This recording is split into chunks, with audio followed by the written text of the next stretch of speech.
Hace unos días íbamos a hacer, estábamos armando un especial sobre, justo te pusiste a hacer un especial sobre Siria, cuando en Siria cada 10 minutos hay un tipo colgando en un helicóptero con una cuerda, otro que se va para Moscú, no se sabe.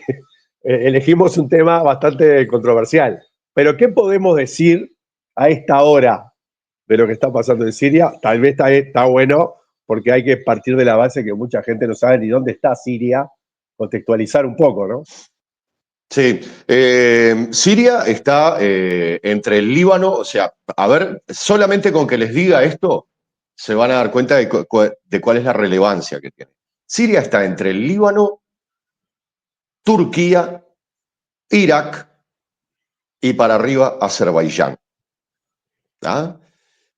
Es la tierra de paso de todo, ¿no? Tiene petróleo, tiene un montón digamos, como de cosas más. Tiene puertos sobre el Mediterráneo, o sea que tiene una salida al Mediterráneo, de hecho Damasco está ahí cerca.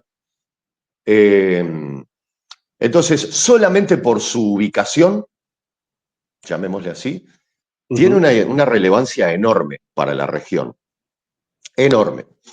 Eh, pero bueno, lo que te pueda decir ahora de lo que está pasando en Siria es circunstancial, o sea, lo que te diga ahora va a quedar obsoleto en 5 minutos, porque realmente ahora, en estos momentos es todo muy dinámico lo que está ocurriendo. Entre otras cosas,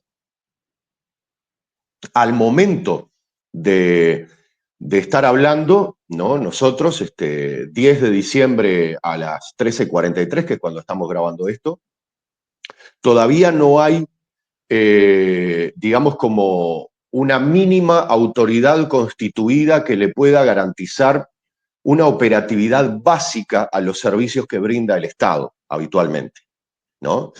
Eso, por ejemplo, es muy importante entenderlo. O sea, cómo se administran ahora determinadas decisiones que tienen que tomarse cotidianamente para que el Estado cumpla sus funciones, bueno, ahora no está pasando. Y está haciendo todo más o menos como que al voleo. Entonces hay que esperar un poco para ver qué es lo que pasa. Hoy por hoy, el control político sobre Siria lo tienen Israel y Estados Unidos. Todo el mundo va a decir, no, pero son los rebeldes, al Golani o al Yolani o al Yulani o como le quieran decir ustedes. Vos estás hablando, perdón, vos No, estás hablando este muchacho es que un tipo que estaba en Al Qaeda y que ahora estaba en Al Qaeda exactamente. como se afeitó la barba y tiene un traje occidental, parece que es más civilizado.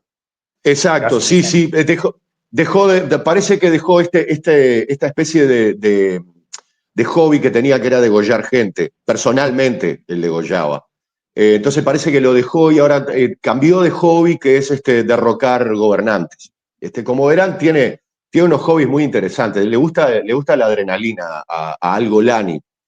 Pero bien, el control político ahora lo tienen Estados Unidos e Israel. ¿Por qué? Porque en verdad uno podría decir, no, pero los rebeldes no. Estos rebeldes además están fuertemente financiados y armados por Turquía, que en verdad es el brazo político, en este caso, de Estados Unidos y de Israel. O sea, la forma en la que están articulando es a través de Turquía, concretamente de Erdogan, porque yo creo que estoy esperando a ver cómo reacciona el pueblo turco con todo esto. Entonces, el control político ahora lo tienen Estados Unidos y lo tiene Israel. De hecho, ya distintos líderes rebeldes asociados a Al-Golani han expresado su simpatía por Israel y su intención de normalizar relaciones, o sea, de instalarse en el Estado sirio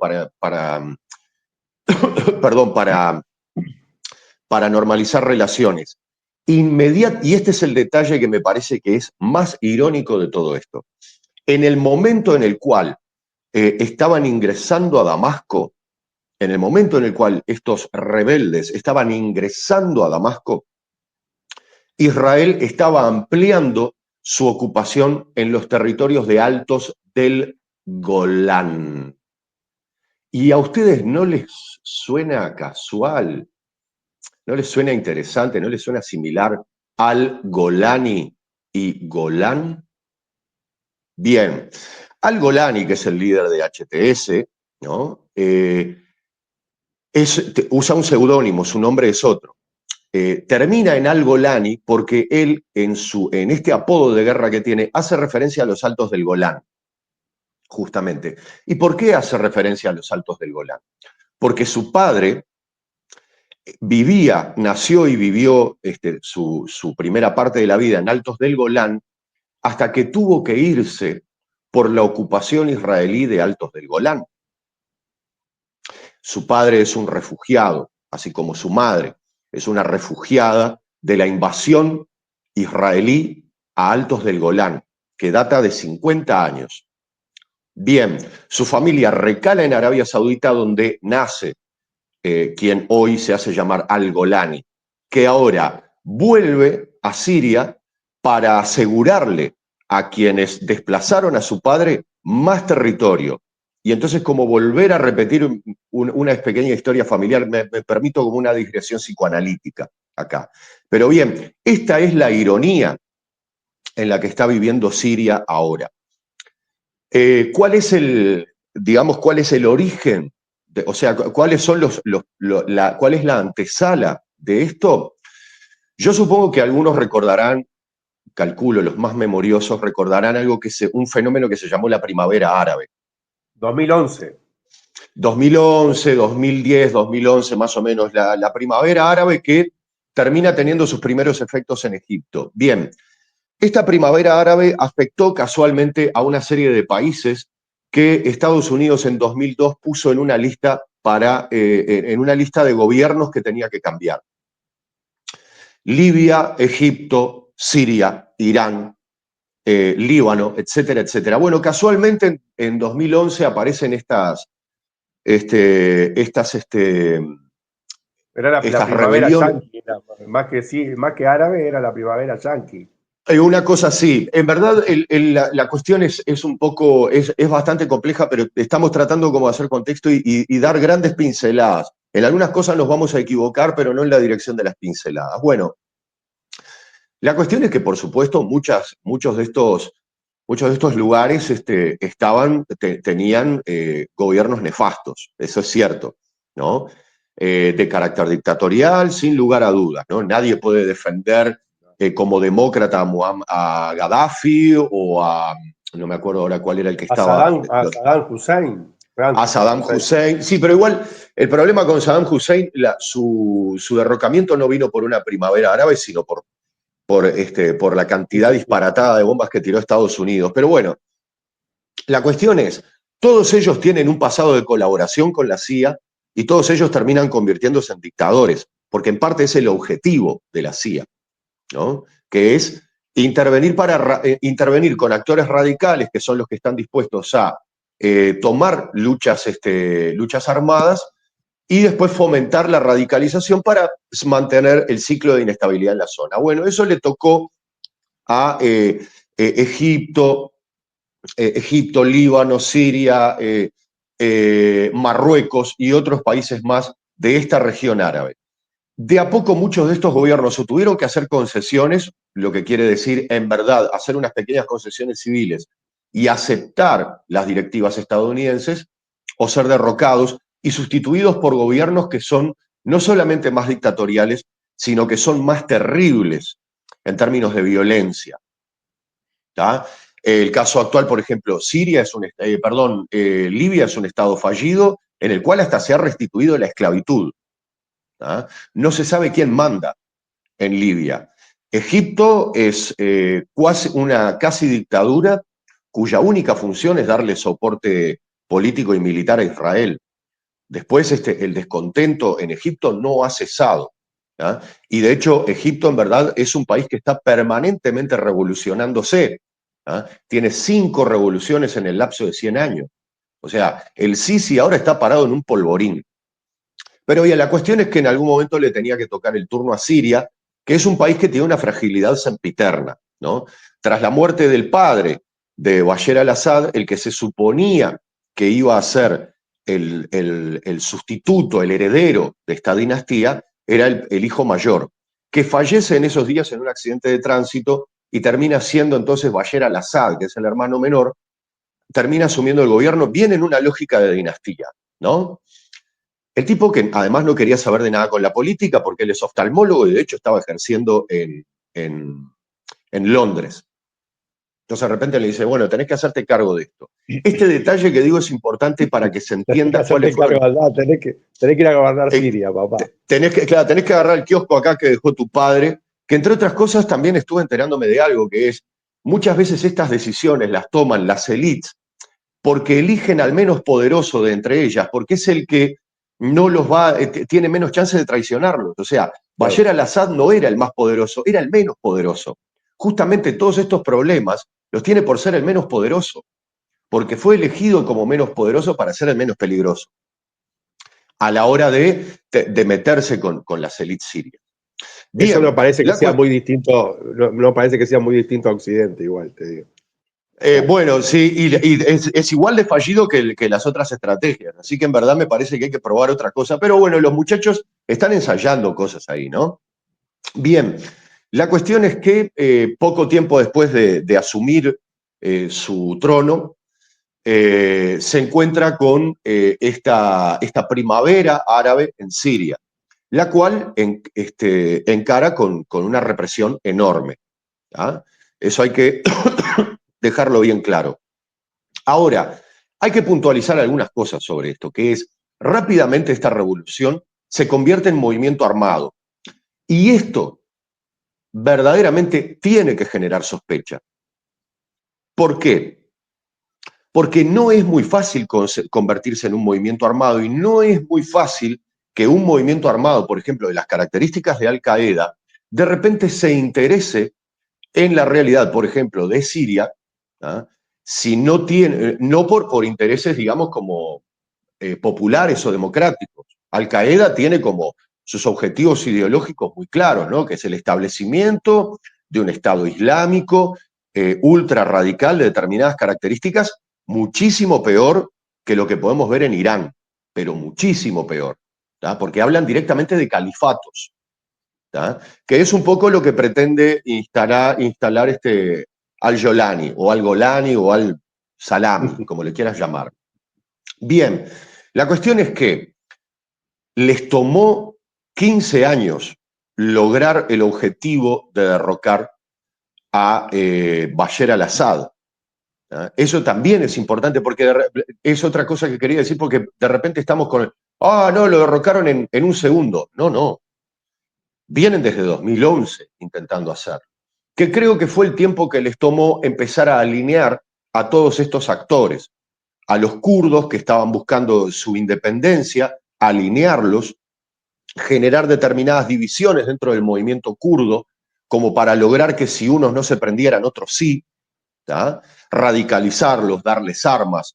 Las bases militares, de hecho, la mayor cantidad de bases militares estadounidenses están en el territorio que los kurdos reclaman para su nación, que casualmente es el territorio donde están los pozos petroleros más importantes de Siria. Y entre otras cosas son las propias milicias kurdas las que le dieron cobertura militar y operativa al robo de petróleo sirio que iba hacia Turquía, que se mezclaba con el territorio, con el petróleo que compraba Israel en Azerbaiyán, y todo eso va hacia Israel hasta hoy día. De hecho, Donald Trump aclara en una entrevista, creo que fue en 2018-2019, por qué era que todavía tropas en Siria y por qué se iban a mantener en Siria, que era justamente para, dice él, cuidar el petróleo. Petróleo que no le llegaba al Estado sirio, petróleo que le llegaba al Estado israelí. De hecho, si ustedes se fijan hoy en las importaciones de petróleo de Israel, hay una parte muy importante que no está declarada, que dice no se sabe la procedencia. Ese es el petróleo sirio y petróleo iraquí que viaja a través del territorio sirio. Con esto también estamos entendiendo cuál es la importancia del territorio sirio. Pero bien, seguimos Pará, avanzando. un Sí, paréntesis, una pregunta para poder sí, continuar. A la gente sí, más o menos informada le queda que los kurdos son duramente reprimidos por los turcos y hay un conflicto allí. Y ahora vos sí, me decís que los kurdos están ayudando a los turcos con el petróleo. A ver, claro. ¿cómo es eso? Mm. ¿Cómo es eso? Bueno, bienvenido al mundo de la lucha política. Ujú. Bienvenido al mundo de la lucha política, de la lucha armada, pero sobre todo de este tipo de luchas.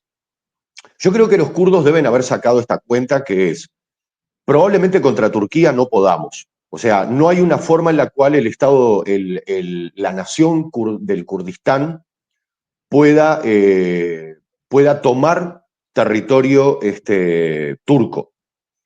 Turquía es un Estado demasiado fuerte, es casi tan fuerte como Irán. Es un Estado demasiado fuerte como para poder morderle un pedazo de territorio. Entonces me parece que ¿cuál es la alternativa para ellos? Siria, tomar una parte del territorio sirio. Es un gobierno disfuncional desde hace más de 50 años.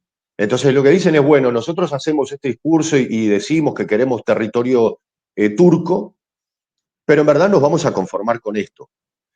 Y entonces, bueno, en esa serie de cuentas que van sacando, por el camino de ser reprimidos, de ser atacados, de ser asesinados, porque hay que aclarar que estas cuentas no se hacen en la tranquilidad del living al borde de la chimenea tomando un whisky, ¿no? Estas cuentas se hacen en una trinchera, peleando, teniendo 3 o 4 familiares muertos, asesinados a veces de la peor manera. Así se hacen estas cuentas. Entonces, es importante entender eso porque nos da la pauta de cómo Estados Unidos e Israel y Turquía manipulan todos estos intereses y hacen que de repente una nación que es oprimida por un Estado, de repente colabore con ese Estado para conseguir territorio en otro Estado. Esta es la cuenta que saco yo.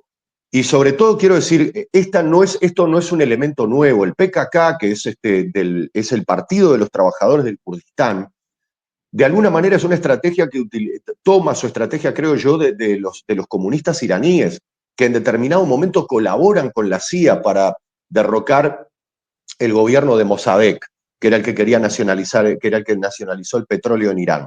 ¿Se entiende? Entonces, todas estas alianzas, ¿no? Todas estas alianzas se dan en las tinieblas mientras a nosotros nos venden otra cosa. Y nos lo venden ambas partes. Esto es importante decirlo, porque también a los kurdos que de repente tienen que ir a las trincheras les mienten sus propios dirigentes. Eso es muy importante entenderlo. ¿Ah? Entonces, acá estamos hablando fundamentalmente de gente profundamente engañada y gente deliberadamente engañadora. Es el caso de Algolán y es el caso de muchos más. Ahora, esto con respecto a, digamos, para entender un poco la psicología de muchos de los que están acá, ¿no? Vamos a entendernos, Al-Qaeda no son todos, Al-Qaeda, ISIS, no son todos hijos o sobrevivientes del genocidio iraquí en el cual Estados Unidos en el lapso de 6 años mató a 500.000 de niños. ¿Está? No todos son, descendientes, por decirlo así, o supervivientes de ese genocidio.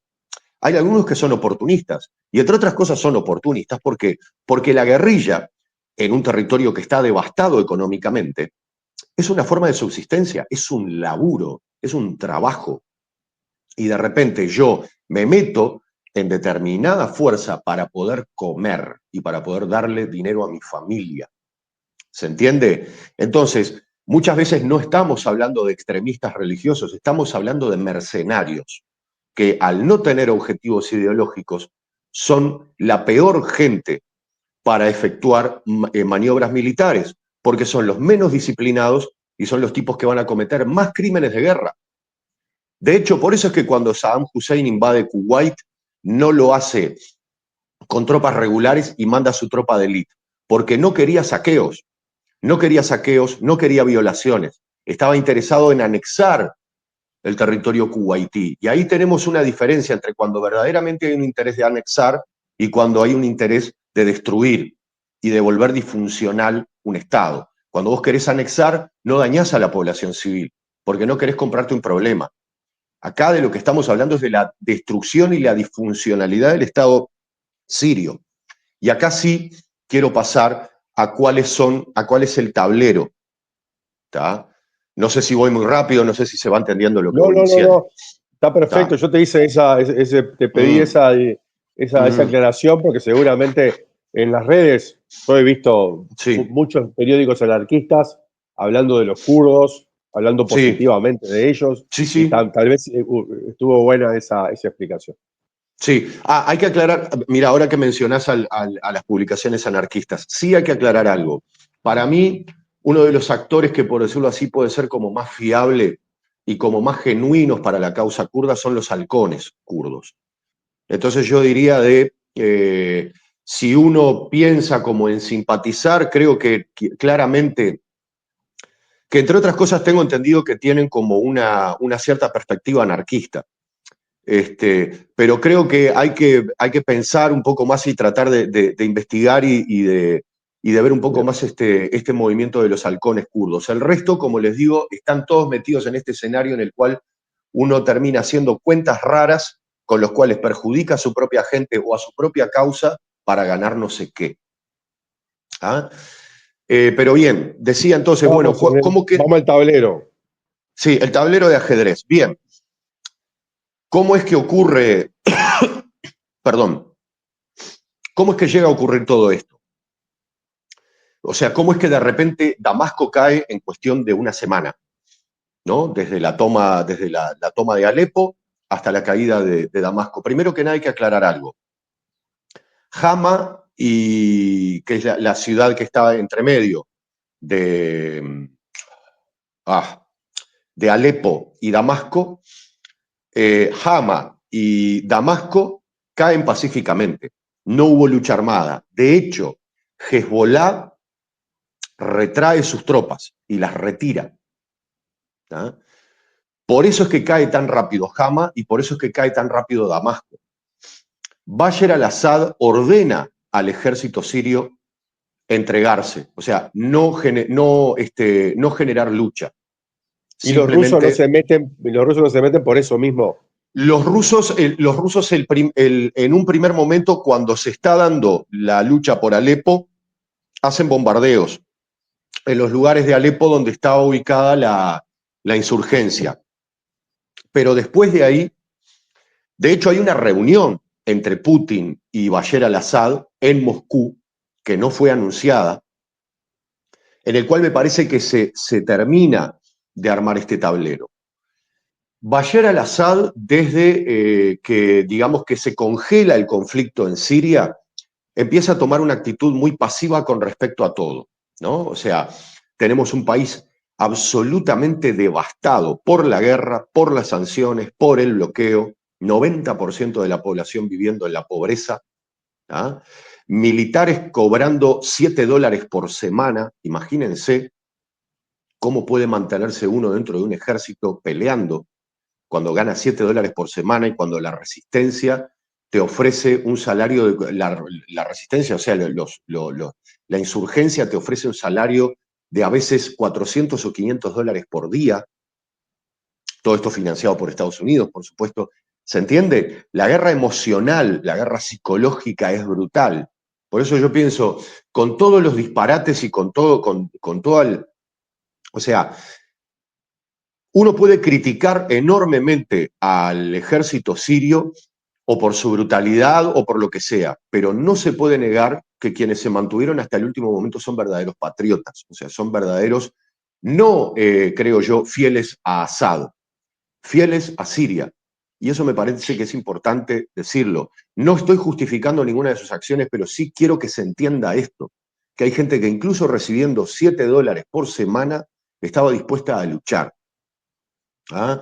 Pero por supuesto hubo gente que no. Recordemos además que en los paquetes de ayuda humanitaria, como les llaman al dinero que envía Estados Unidos a las zonas que primero bombardea, ¿no? Lo que hace en Gaza, ustedes piénsenlo, lo viene haciendo desde hace 50 años. ¿Ah? De hecho, lo hizo en la Segunda Guerra Mundial, en 3D.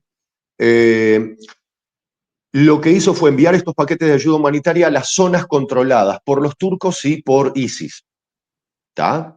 Esos paquetes de ayuda humanitaria no llegaron a los territorios gobernados por el gobierno sirio. Lo que quiere decir que 2/3 del territorio no recibían esos paquetes de ayuda humanitaria y estaban literalmente viviendo en los escombros dejados por la guerra de 2016.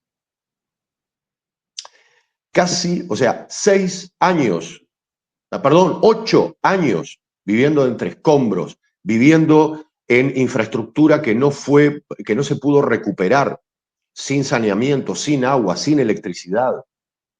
Esas son las condiciones en las que vive la población siria. ¿Está? Y creo que no se puede pensar en que la responsabilidad es de Bashar al-Assad. La responsabilidad fundamental es de las sanciones, el aislamiento político y el bloqueo que le estableció Estados Unidos. Porque justamente una de las cosas por las cuales luchó Bashar al-Assad fue por hacer la alianza que pudiera hacer para generar recuperación económica para Siria. Era lo que le interesaba. Y de hecho me parece que es lo que lo lleva a la caída. Porque obviamente que a Estados Unidos eso no le interesaba, entonces no colabora. Y en verdad, Rusia se acerca, no precisamente con esa idea. Rusia se acerca por la posición estratégica, por la importancia para Irán, por un montón de cuestiones geopolíticas, por la salida al mar, por supuesto, y creo que de paso le iban a ofrecer la ayuda económica que necesitaba. Ahora, la economía rusa no es tampoco una maravilla, y también tenía que lidiar con todas las sanciones impuestas por Siria. Entonces, ya de por sí la cosa no era fácil para algo que no es la primera intención de Rusia. Esto a mí me parece que hace que Bashar al-Assad quede como en una especie de, digamos, como de bloqueo, ¿no? De bloqueo, llamémosle bloqueo emocional político, es decir, ¿cómo sigo con esto? Y de hecho, ya un año antes de esto, Irán y Rusia habían generado distintas reuniones con Bashar al-Assad como para plantearle, che, se te va a complicar cada vez más, estás a esto de que te derroquen. Necesitamos ayudarte si vos querés seguir operando con nosotros, si vos querés confiar en nosotros, o si querés incluso hasta mantener la soberanía de tu país. Y el tipo en ningún momento quiso siquiera que entrenaran tropas. ¿Está? Entonces, y claro, el problema es, vos cuando te metés a colaborar en una guerra, ¿no? O sea, Hezbollah no iba a poder pelear la guerra del ejército sirio, tenía que ser el ejército sirio y Hezbollah apoyando. Entonces, Bashar al-Assad queda metido en todo esto. Y bueno, ¿cómo queda el escenario hacia adelante? Necesitaba hacer un poquito más de contexto, perdón, para explicar esto que voy a decir. Bien, el gran ganador de esto es Israel, por supuesto, que anexa un poco más de territorio y sobre todo ahora se consigue un régimen que está en su favor y que va a impedir y va a hacer lo imposible por impedir el pasaje de armas de Irán hacia Hezbollah, que por lo general hasta ahora se hacía por territorio sirio. Ese era el único apoyo que le estaba dando Bashar al-Assad a la causa palestina, que es permitir la transferencia de armas a través de su territorio para que Hezbollah pudiera presionar a Israel por el norte para generar una complicación en el contexto del genocidio a Palestina. Eso, por supuesto, se va a cortar. Irán va a tener que pensar cómo hacer esta transferencia de armas. Sobre esto, además, quiero aclarar algo porque se viene diciendo también por estas horas que se terminó la resistencia de Hezbollah, Hezbollah va a desaparecer. No, yo creo que durante un tiempo Hezbollah no va a ser el actor regional, va a ser un actor local, se está recomponiendo, tienen que ver cómo arreglar la logística, pero al contrario, no creo que esta novela se haya terminado. Lo que sí creo es que dos cosas, o sea, se retrasa un poco más la cosa, pero sobre todo se fortalece. ¿Por qué? Porque ahora, por ejemplo, ante esta dificultad que va a tener Rusia de acceder al mar Mediterráneo y de tener que negociar con Erdogan para eso, cosa que no le interesa nada, se va a tener que recostar mucho más en Irán, que Irán sí tiene salida al mar Índico, pero bueno, la cuestión es que tiene salida. Entonces creo que ahí hay alianzas que se van a reforzar enormemente y que eso va a ser una complicación. Israel, además, queda en una zona en la cual ahora está bien, gana un aliado, pero es un aliado que es una caja de sorpresas. Porque la experiencia indica que ninguno de estos regímenes radicales termina siendo dócil eternamente a su amo. Pasó con los talibanes. Ayer estaba viendo una foto de Ronald Reagan teniendo una conversación amena con los talibanes, que 20 años más tarde andaban matando, andaban poniéndole bombas a los soldados estadounidenses en Afganistán. ¿Tá? Nada dura para siempre. Y estos extremistas son muy difíciles de controlar. Entonces, lo que le queda a Israel para mañana, o sea, hoy es una victoria, para mañana es un potencial dolor de cabeza, puede ser un gran dolor de cabeza, además, en una zona muy cercana. En la región queda una situación complicada porque el Líbano, por ejemplo, va a quedar más dividido, o sea, parte del gobierno libanés que no es pro-Hezbollah, ahora podría pensar que tiene un poco más de apoyo, pero el problema de todo esto es la crisis de los refugiados, y esto es algo que Te iba a hay que... preguntar sobre eso. Hay 4 millones más o Sí, menos de refugiados sirios, ¿no? ¿Qué 4 va a millones de pasar con eso? refugiados. Van a ser, el plan de Erdogan es transferirlos todos al territorio que le va a morder a Siria. ¿Tá? Yo creo que ahí estamos hablando de una situación potencialmente similar al genocidio armenio. El genocidio armenio, la característica fundamental era que estaban intentando hacer una limpieza étnica. O sea, a los armenios los matan a lo largo del camino del desierto para desalojarlos de Turquía. Así es que matan a los armenios. ¿Tá? 1 millón. 1 millón. Y mi pregunta es, si vos querés transferir a una población que no está dispuesta a ser transferida para ahí, ¿qué es lo que va a pasar? Entonces, lo que vamos a tener es una crisis enorme y una serie de conflictos desatados brutales para gestionar este tema. Porque además, ¿qué pasa? El problema es que Turquía ya está absorbiendo refugiados del Líbano, Siria también. Entonces el tema es, lo que vemos es un montón de desplazamiento desordenado de población civil que va desde Turquía hasta Palestina, y el problema es que no tienen la capacidad de gestionar todo esto, y no me refiero a la capacidad de darles servicios y todo lo demás, porque eso es lo que no les interesa. Eso no les preocupa y no es lo que tiene que interesar. Todas estas poblaciones van a estar subsumidas a una condición miserable, que lo que va a hacer es hacerlas estallar. Entonces, lo que vamos a tener es, sobre todo, más violencia sobre la población civil que en determinado momento se va a rebelar. Y eso lo vamos a tener en Turquía, eso lo vamos a tener en Palestina, por supuesto, sobre todo en Cisjordania, porque el problema es que ahora, con este viento en la camiseta, nuevamente los israelíes están hablando de que es posible entonces, y fíjense esto, fíjense la locura de esto, la demencia, transferir a toda la población de Cisjordania a través de los altos del Golán a territorio sirio. ¿Ustedes se imaginan mover a 3 millones de personas más de 1.500 kilómetros a un lugar que no tienen servicios como para alojar a estas 3 millones de personas? No sé si se entiende Quieren que la... Siria sea el territorio de los refugiados, digamos, un gran Sí, campo así de como... concentración. Exacto, así como en un momento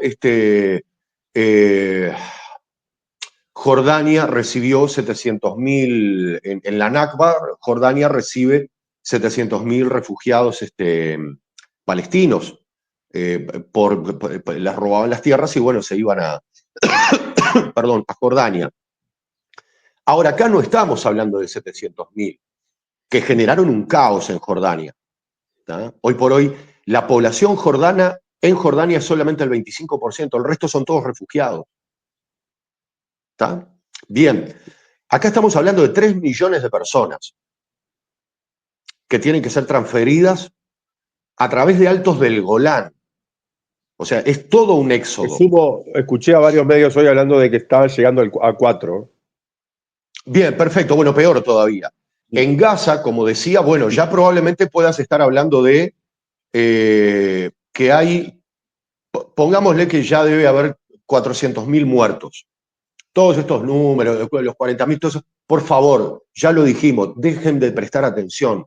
Son tonterías. O sea, no digo que sean tonterías en el sentido de que el Ministerio de Salud de Gaza no tiene la posibilidad de hacer un conteo efectivo y hay que remitirse a la regla de los conteos en tiempo de guerra.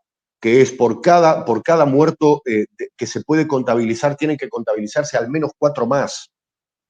Estamos hablando de arriba de 300.000 muertos a la carrera, porque el problema es que casi el 80% de la infraestructura de Gaza está total o parcialmente destruida. O sea que mucha gente murió atrapada en los escombros por la demolición de las bombas en los edificios. Eso aumenta la cantidad de víctimas. O sea que el cálculo de 300.000 es muy conservador. Pero aún así, estás hablando de que te quedan 1.600.000. Tal vez más, porque ha seguido habiendo nacimientos. A Egipto no las puedes transferir, está clarísimo. Primero que nada, estás hablando de que un montón de gente no se va a querer ir. O sea que estás hablando de profundizar más el genocidio. No sé cómo los van a matar, porque además el problema es que el ejército israelí cada vez es más renuente a meterse en Gaza. De hecho, hay gente que se toma franco de las FDI, cuando lo vuelven a convocar directamente se va del país porque no quiere volver a Gaza. ¿Tá? Están asqueados con lo que están haciendo. Entonces, ahí tenés una parte de la población sí va a aceptar ser transferida en la esperanza de que ahí les vaya mejor, no les va a ir mejor, pero bueno, y estás hablando entonces de que tenés un acoso a 5 o 6 millones de personas en ese territorio, más el acoso que vas a tener a 4 millones de personas en Turquía, más el acoso a las poblaciones que van a ser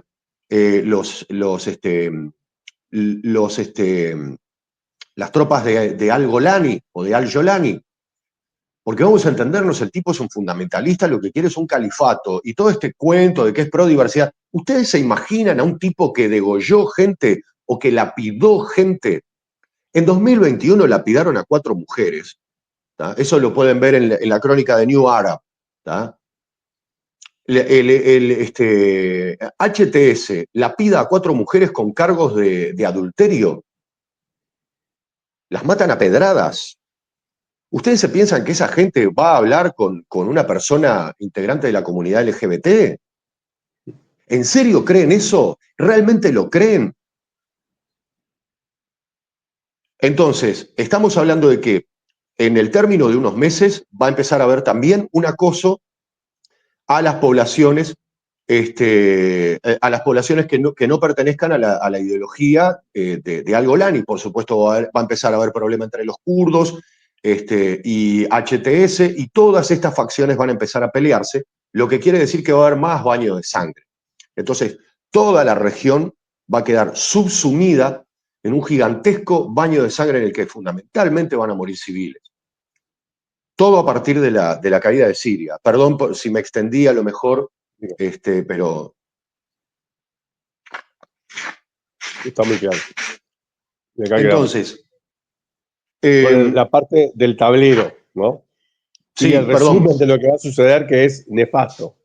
Sí, quiero agregar una cosita más, perdón. Quiero quedar una última cosa antes de terminar.